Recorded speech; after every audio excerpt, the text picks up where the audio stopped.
If you're a type 1, you can be Thanos, but you can also be Batman. The Enneagram Type 1 is a person who seeks to be good and do the right thing to satisfy an urgent need to be virtuous and responsible and avoid fault and blame. The Type 1 is responsible, reliable, honest, well-intentioned, hardworking, conscientious, and diligent. The drive of the Enneagram 1 provides a defense mechanism in a world that demands and rewards good behavior and punishes bad behavior. This type embodies the parental sense of authority. It also prioritizes following the rules as a way of bringing about perceived good through invoking higher order. Rigidity, criticism, and continuous judgment are characteristic of this type. They believe in justice, fairness, and good order. Justice! Yeah! They sincerely want to improve themselves and the world around them. And their superpower really is integrity and the passion and dedication they bring to the fulfillment of their ideas and the pursuit of high standards. They have very well developed powers of criticism and an intuitive sense of perfection and higher order. Oftentimes, this gets in their way, though, overdoing their focus on virtue and undermine their own self-confidence, balance, and inner peace through over-control, self-repression, and excessive judgment. Ones are essentially the perfectionists of the Enneagram, and they can be seen as over-civilized or over-controlled. Little bit tense. Ones are part of the body-based triad with 8s and 9s, centered on the core emotion of anger, and focus their attention related to order, structure, and control. Ones can seem head-focused energetically, but this reflects the constant internal dynamic in which mental function assesses, regulates, and actively stops wrong impulses that originate in the body. These wrong impulses from the body are cyclically repressed as the mind processes each impulse. This largely is unconscious in the Type 1. It's habitual. I'll call this the correctness filter for the Type 1. They often reflect that their negative feelings of resentment, judgment, and criticism are wrong as well, keeping them trapped in a cycle of anger and even regret. If they can learn to tame their criticality and take things less seriously, they can call on their gifts of discernment, reliability, and idealism to make the world a better place. You might be a 1 if you align with these key beliefs. I must strive to meet high standards of behavior and performance to avoid criticism and feelings of failure. I'm flawed and far from perfect, and therefore often bad. If I don't actively inhibit my emotions, impulses, and needs, I might say or do something inappropriate and bring shame upon myself. I like to be someone people can rely on to be fair and upright. If I'm going to be proud of anything, I guess I'm proud of that. If something goes wrong, but I did everything as correctly as I could have, then it can't be my fault. Pretty much everything in the world can be improved, and some parts definitely should be. Perfect is hard. It should be hard. It's rare and it's hard, but it's worth it. If everyone did their part to follow what they know are the rules of decent society, everything would flow much more smoothly. Anger is the passion of the Type 1. It operates in a specific way. Type 1s experience anger more as resentment, frustration, self-righteousness, or irritation.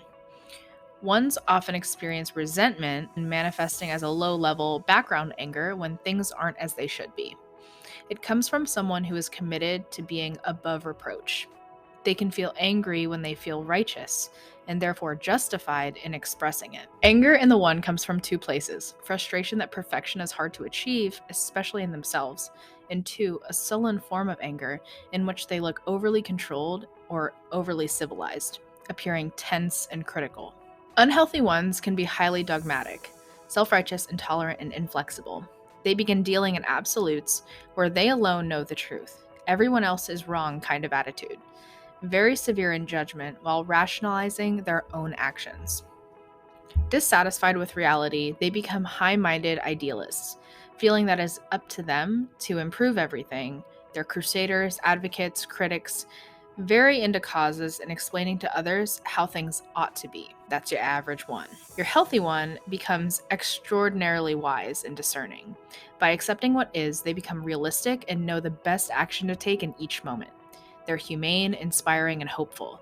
They make sure the truth will be heard. Ideal career paths for Type 1s. Type 1s make great architects, college professors, police officers, detectives, lawyers, social workers, and politicians. The careers that best fit the one fight for justice, careers that are focused on small details and finding solutions to problems. They thrive in careers where the work environment is serious, such as in police departments or the education sector. They work best with those who are professional and passionate about constantly improving themselves. Ones should avoid environments where their ideas are ignored, causing them to feel out of control. They should avoid careers in admin support roles where making mistakes is inevitable. In careers where they can't work to specific instructions, it'll be draining and frustrating for them. They should also avoid work where they can't witness their impact directly, serving or working retail. They should avoid roles where they need to be perfectionistic and detail attentive, like accounting or finance, not because they're bad at it, but because they'll get worse with that whole intense perfectionism thing. Great hobbies for ones include volunteering, tutoring kids, raising funds for good causes, sports of all kinds, listening to a crime or political podcast, which you probably already do. Communication. You value clarity, directness, being fair, and listening to all voices. You can also be quick to judge and share your own opinion on the belief that it's usually the right opinion. Make sure you pause and check your motives. Are you shutting others down inadvertently? Are you thinking you know best? Is this true? Watch the tendency to dominate and how often you use the word should. If you're friends with a one, you can lean on them for clear, decisive, and well-articulated thinking. If you're having difficulty being heard by a colleague who is a one or a friend who thinks he or she is right, try the phrase, "That's interesting. I see it a bit differently," and then explain your perspective, inviting the curious one to explore with you. Character examples of Enneagram 1s. You have Captain America from the Marvel Avengers series, and you have Bruce Wayne from the Dark Knight series, who is also Batman. They all have two names. Maybe it's a metaphor for like being conflicted about loving the world and accepting it, but then also seeing how you can be critical and judgmental of the world and wanting to change it. Deep. So deep. The series, The Dark Knight, and the Marvel series, there's like the hero and the anti-hero, or the protagonist and antagonist are the same Enneagram type.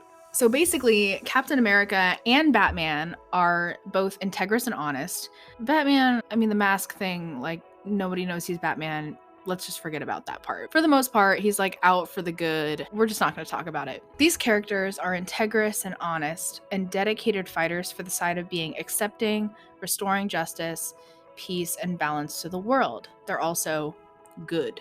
They're just good because they're heroes. Another great example of a one is Hermione Granger from the Harry Potter series. A typical type 1 growth from being overly critical, uptight, and focused on being correct and right through her intelligence and studies, to accepting of herself and others and situations out of her control, and even becoming more fun. An example of an unhealthy one would be Dolores Umbridge from the Harry Potter series, a politician who is self-righteous and committed to fitting Hogwarts into her mold for perfection and punishing those harshly who defy her. Thanos and Ra's al Ghul are both villains from the Marvel series and the Dark Knight respectively, who are antagonists but also unhealthy ones, believing thoroughly that the universe is corrupt and needs their righteous hands to fix it. They believe in perfection, and that can only be achieved through their God-given right to destroy things, low-key. That's how bad it can get. Keep that in mind. If you're a type 1, you can be Thanos, but you can also be Batman. Chaos and disaster. As a one, you could learn to relax and take some time for yourself without feeling that everything is up to you or that what you don't accomplish will result in chaos and disaster. Mercifully, the salvation of the world does not depend on you alone, even though you may sometimes feel like it does. You have a lot to teach others and are probably a good teacher, but don't expect others to change immediately. Have some patience. It's easy for you to work yourself up into a lather about the wrongdoings of others, and it may sometimes be true that they're wrong, but what is it to you? This might seem attacking. So sometimes people are wrong, but it's not your job to fix them. Your irritation with them will do nothing to help them see another way of being. Similarly, beware of your constant irritation with your own shortcomings. Does your own harsh self-criticism really help you improve? Or does it simply make you tense, nervous, and self-doubting? Learn to recognize the attacks of your superego and how they undermine rather than help you. It's important for you to get in touch with your feelings, particularly your unconscious impulses. It might be beneficial to keep a journal or to get some kind of group therapy or other group work, both to develop your emotions and see that others will not condemn you for having human needs and limitations. Your Achilles heel is really your self-righteous anger. You get angry easily and are offended by what seems to you to be the perverse refusal of others to do the right thing. Try to take a step back and see that your anger can alienate people, so they can't always hear all the good things you have to say. Further, your own repressed anger may well be giving you an ulcer or high blood pressure. So watch it. Healthy self-talk for the type 1. I embrace myself completely. I accept that no one is perfect and I can make mistakes sometimes too. I'm at ease with life. I forgive myself and others. I choose to focus my attention on what's going right in my life. I'm gentle with others. Everyone is a teacher to me, and I choose to learn patiently. I learn to laugh at myself. I love being and having fun. I'm Noelle. Check out the rest of the Enneagram series to learn more.